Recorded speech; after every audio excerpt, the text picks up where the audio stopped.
there's so much noise around like what it means to be fulfilled as a human.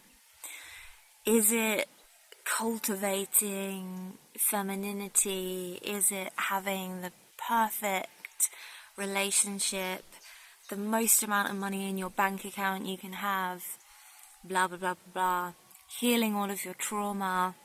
There's all of these ideas about what it means to feel complete as humans, and we sell that idea.